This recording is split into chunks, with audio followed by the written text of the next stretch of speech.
Welcome into the Fun Astrology Podcast for a day that is going to be memorialized as a big day. We've had a number of these together over the last 3 years or so, 3.5 years that we've been doing this. But Monday, July 11th is going to be a big day. Why? Well, because it is the second of 3 complete to-the-minute Pluto returns back to the United States chart this year. The first was February 20th. The last will be December 28th. And also on that one, there's a yod in the chart involving Mars, the south node of the moon, and the sun. No, I'm not kidding. So this hit at 1:02 this morning, of course, Eastern time. Here's what's interesting. So this happens at 27 degrees, 33 minutes Capricorn. So it landed there at 1:02 this morning, and it will stay that way all the way until exactly 6 p.m. tonight, Eastern Time. Then it moves retrograde to 32 minutes. So 1 minute of astronomical time takes today 17 hours on Pluto's current orbit. Now, we said back in February that the day itself, February 20th, would come and go. Well, it did, the 20th. But what happened on February 24th? Vladimir Putin invaded Ukraine. We should have known right then, because of how close it was to the Pluto return, that this would involve the United States a lot more than it appeared initially. Now, the other significant thing today, especially in context of all of this, the moon, during this second Pluto return, will be in the late degrees of Sagittarius, but not void of course yet, so it still has several aspects through the day, including a trine with Chiron, an opposition to Venus, sextile to retrograde Saturn, and a square to retrograde Neptune. All of that happening with the moon today. Then it goes void of course in Sagittarius at 25 degrees 24 minutes before moving into Capricorn tomorrow morning at 5:01 a.m. And note that the United States Sibley chart is a Sagittarius rising chart. So the moon in Sag, the second Pluto return, then the moon moves into Capricorn where the second Pluto return takes place, where it will be full on Wednesday afternoon at 2:37 p.m., full moon in Capricorn. Now, I wanted to speak to something here for the rest of our time that came up over the weekend on our Facebook group, Subconscious Mind Mastery and Fun Astrology Podcast Listeners group in Facebook. Sarah in there put a post that I thought was just so provocative. She said, this was Saturday afternoon, "How has everyone's emotional level been this week?" And she said that she had been crying at literally everything. Anybody else? As I'm recording this, 23 comments.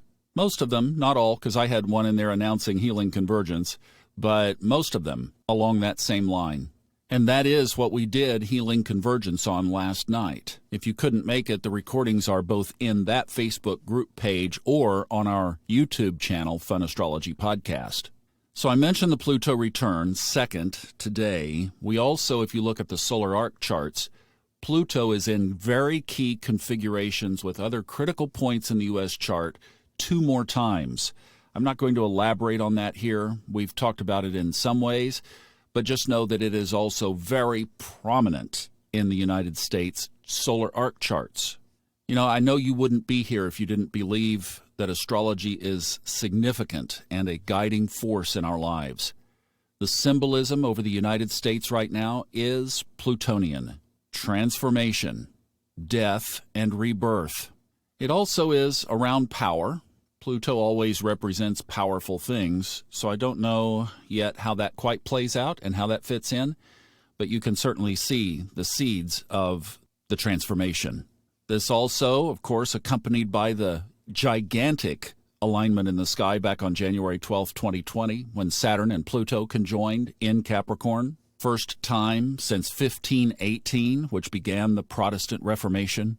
So I think we do have to set our mindset that what we've known as normal all of our lives, whether you're a teenager, in your 20s, maybe just finishing college, looking at the future, if you're up here on the northern end of the timeline of life looking back, then we're all just having to reframe what normal or what our future expectations are. And yes, we are feeling it. Shifts are happening. And because you are listening to this, you are somebody who is trying to follow a conscious path. So you're more in tune, and you're feeling it. For some, these are exciting times. A lot of people say, scrub the old system. It's all broken. None of it works anymore. It's all bought and paid for by not you and me, so let's get it back. And the prospect of that is exciting. For others, the digitalization of everything, the world moving to apps and technology, and with that a valid concern of privacy, is scary. And that is certainly valid. So we are all seeing this through the lenses of our own perspective. And that's why I say I think right now what we need to focus on is letting go of expectations and, most importantly, taking care of ourselves. A really good time for self-care. Making sure you're getting the sleep you need. Making sure you're spending some time in meditation, like every day. Journaling. Eating nutritious, whole, living, live food that nourishes your body at the cellular level. All important right now. Watching what you put in your body additionally, and that's all I'll say there. You follow your heart and your soul and you'll be fine. And then listening to that inner voice. We've put up some really amazing podcasts over the last week on subconscious mind mastery, so if you haven't heard those, I would really encourage you to go catch the last 4 or 5. Number 5 is a meditation, but the last 4 before that. So, wow. Well, you know what? I think of those famous words, let's roll. We all chose to be here. We all picked this time to be on the planet. We could have delayed it. We could have gotten out of here before. We're still here, so let's roll.